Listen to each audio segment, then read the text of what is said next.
Today on Us Weekly's reality recap, Below Deck's Captain Lee and Captain Sandy go head-to-head. Nikki Bella reveals what Artem really thinks about her spilling the details of their sex life. You know when you just want your man to like grab you all rough, be up against the wall. Plus, Jersey Shore is back and Snooki is revealing what makes her marriage last. We actually have a smush room, and it's so stupid to say, but like it actually is a smush room. So like when I get the kids to sleep, I'm like, do you want to meet in the beach room? And then we'll go and like not even just like fully go to that, but like have a glass of wine together and watch movies and just talk like not about the kids. And Chef Rose is put on blast by Southern Hospitality's Mia. We've got that plus so much more on today's reality recap.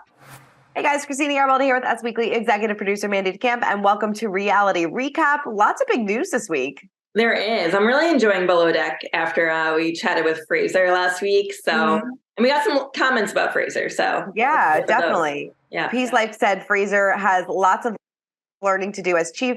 He is a great person to work with, but when it comes to handle conflicts and put subordinate like Camille in place, he is not there yet. He wanted to be friend to everyone and worried that he would hurt their feelings. Being a chief or higher ranking position means one has to make the hard decision and manage different type of personality. I think he has done some self-reflecting, watching the show back, but he still hasn't take part of the responsibility. That comment was even longer, by the way. So that was just a part of it. They were, Peace Life. You really gave it to Fraser. But, I agree in some ways. I think I said it to him last week that like I was yelling at the TV screen, like fire Camille. But if you think about it, at that point, Ross was also her boss. And I think that Ross really took a back seat and was like, hands off. I'm not going to have anything to do with Camille. I'll let it be the captain and Fraser's responsibility. Right. And that wasn't right either. So if you look at it that way, he was just as much responsible for her and, reprimanding her or firing her. Mm-hmm. Allison Guy also had a comment. She said, I love Fraser. He needs his own TV show where he could just read the phone book. He sounds so lovely. It's so true. When he's giving like a tour to the guests, it's like, it's very calming.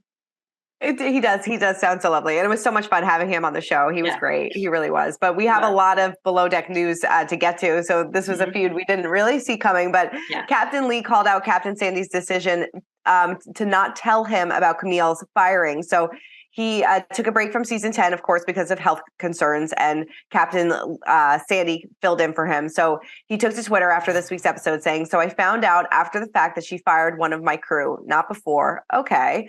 So during the show, like we said, Sandy called Lee to tell him that Camille was leaving the boat. He wasn't thrilled to find out that he was only alerted after this decision was made. He said, then why contact me after and tell me at all? Plenty of time to call me after, but not before. She made the right call, but lacked in procedure and respect. Just the way I roll. Had I been replacing Captain Sandy on her boat temporarily and felt the necessity to fire one of her crew, I would have called her first to let her know what I was doing and why. I agree with her decision, just not how she went about it.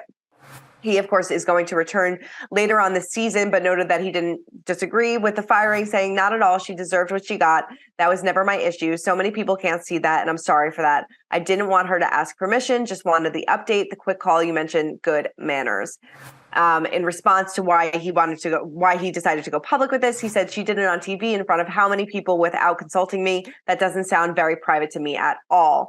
So while Sandy didn't directly address Captain Lee's choice words, she did share some cryptic quotes on Twitter saying, if someone treats you bad, just remember that there is something wrong with them, not you. Normal people don't go around destroying other people.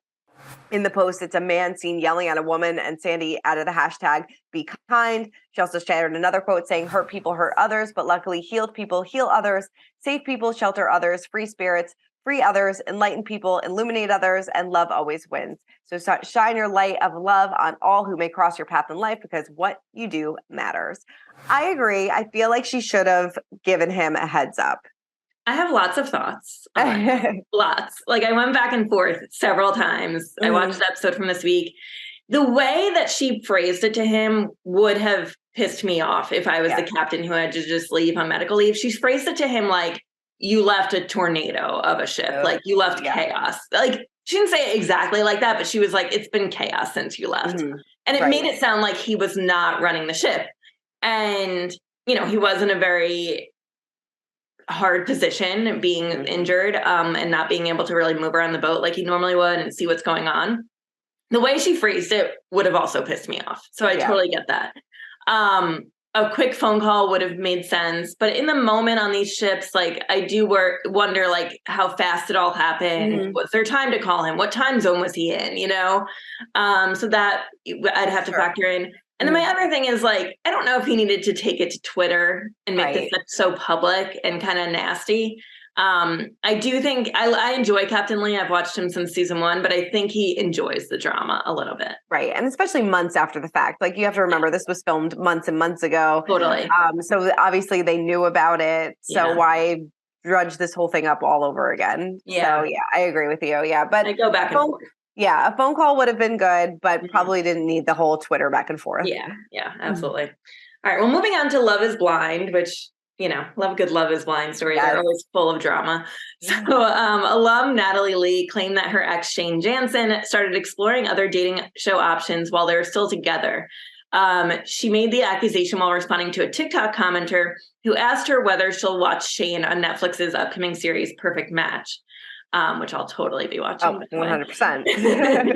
Natalie responded saying, he was casting for the show in November 2021 while we were in a relationship, obviously behind my back. So hell yes, I will be watching LOL. At least she's honest. She's honest, yeah. Shane, however, disputed Natalie's version of events, sharing screenshots of text messages via his Instagram story that were seemingly from his ex.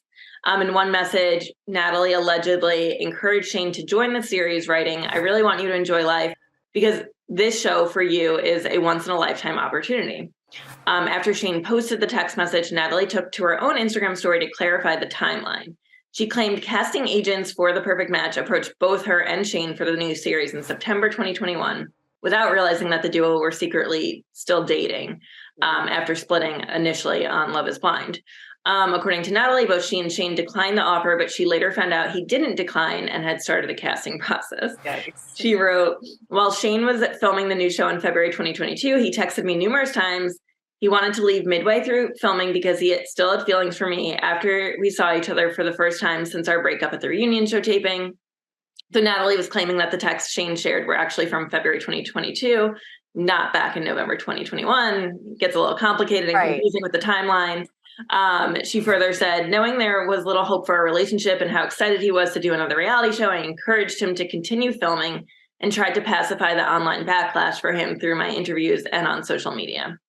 Of course, they met during season 2 of Love is Blind, which aired in February 2022. They'd gotten engaged in the pods or right out of the pods. But Natalie called off their engagement after an off-camera fight before their wedding. She later revealed that the couple gave their romance another shot after they canceled the wedding, but obviously it's fizzled out. So lots to tackle there. I mean, right. Yeah. I mean, this is just a toxic relationship. Like if you watch them, like they should not be together. I'm surprised that they even tried to make it work so many times after the fact. Me too. I do wonder if like this storyline may play into, because they have the after Love is Blind coming up soon. So I wonder if that's going to maybe play into this and we can kind of see a little bit more. But she's accused him of, having a text message relationship with the girl. What was her name? Chyna. That was also on the show. So it's just been messy. It really has. Yeah. I mean, I would have been done with him the second I saw the way he looked at Chyna when, I thought that was so weird. And I actually thought he should end up in Chyna. I thought that they were kind of the perfect match, if you will. Same. But, I thought so too. I'm excited for the perfect match, though. Yeah, me too. Totally. It's gonna be good. Well, speaking of other feuds, didn't see this one coming, but I'm enjoying it. Southern Hospitality's Mia Ilario addressed past speculation that Shep tried to kiss her while he was in a relationship with Taylor. So during an appearance on Watch What Happens Live, Mia said, "Unfortunately, I was hit on by Shep. I don't know what he was thinking, though, because I don't have any previous job experience in geriatric work or senior care. So it was really interesting that he approached me." She said that she actually reached out to Taylor following the alleged interaction, saying, "He knew I'm not the one. I'm the one to tell your girlfriend." Absolutely, I let her know. If my boyfriend was going around Charleston acting like that, I would need somebody to tell me. I feel like I did her a service. So he has not yet responded to these claims, but he did previously address a rumor that he tried to kiss one of Leva's employees during the season 8 Southern Charm reunion. He said that he didn't remember the incident, while Craig claimed that he saw the entire thing happen. He said, "The lights were out when I walked in his eyes. I don't think he knew what he was doing." Taylor then confirmed that that was what broke the camel's back in their relationship. We've reached out for comment, haven't gotten one yet, probably won't, because I think that he probably just wants to let this one go. But I totally forgot that they talked about that at the reunion. Yeah, I'm not surprised at all, judging by Shep's past behavior. I just don't know if Shep's ever going to be ready for a relationship. I don't think so. I think that, and I think if he was, it was going to be Taylor, because she stuck it out for a while, and then finally, like she said, like, how many times can you cheat on me? How many times can you go out partying and get blackout drunk like this? Like, we're done with this. Like, we're moved past this. Like, we want to settle down, and she moved on. So hopefully, I'm excited for next season of Southern Charm. I'm so excited. I've seen little snippets here and there on that fans are capturing on social media, and you see Taylor out on a date with someone in one of them. So I'm excited. Also, I was just going to say, Shep is 43. I think Mia's 25. Maybe start just at least go like 1 decade below, not 2.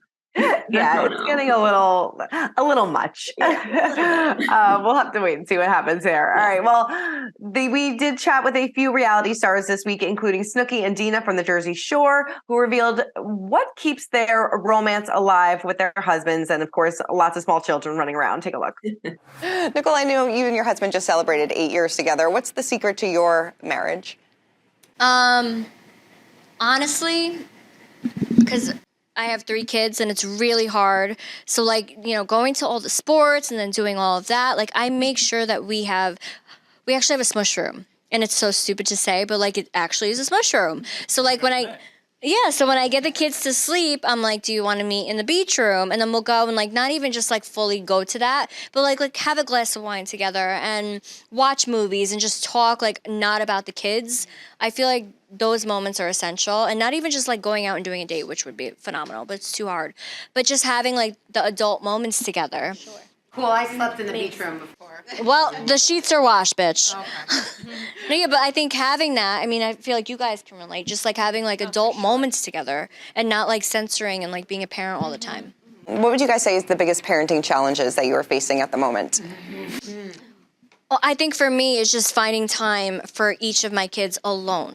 Spending time with my 3-year-old and then my daughter and then my son. It's just hard to divvy up all that time and make sure they're all feeling needed and wanted. You know what I mean? I think it's more like sex between me and my husband because we co-sleep. Oral.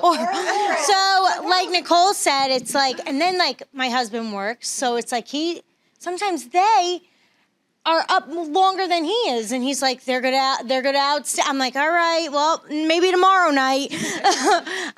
But we just had an amazing night in AC, which was what we needed. But when you have 2 kids under 4, sometimes it's tough to have that significant other time because that's just reality. Definitely. You have kids, so I'm sure you understand. So yeah, I feel like for us, it's mostly still finding time for each other because the kids are good. It's us that we're all right, we have to figure this out, and we are, and it's great. But yeah, kids, especially when you co-sleep. Yes, excited for the new season of Jersey Shore that is back. Jersey Shore Family Vacation. So mark your calendar every Thursday. So every Thursday, I love it. And who knew? You got to get a Smush room in your own house. And who knew? All right. Well, we also sat down with Nikki Bella and Artem, who have a new special on E! Nikki Bella Says I Do. And she dished, or actually Artem dished on what he really thinks about her very candid conversations about their sex life. So take a look. Nikki, what I've always loved about you is that you have no filter. You tell it like it is, especially when it comes to your romantic life. Artem, how do you feel about that? I'm exactly opposite of that. So I will restrain myself from answering that question. Romantic life. But how do you feel about it when I talk about that stuff? Oh, when you talk about marriage, yeah.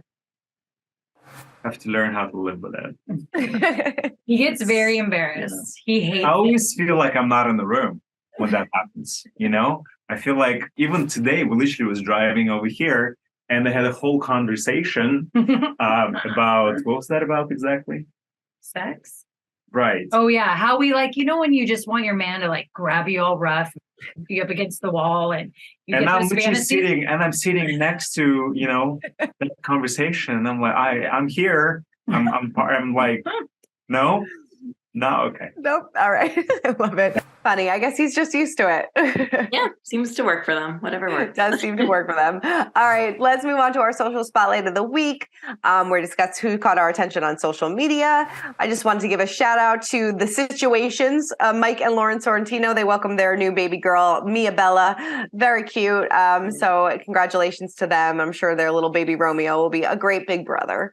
So sweet. And how exciting. It happened on the Jersey premiere. Right. That's true. Yes. They planned that? Probably. Yeah.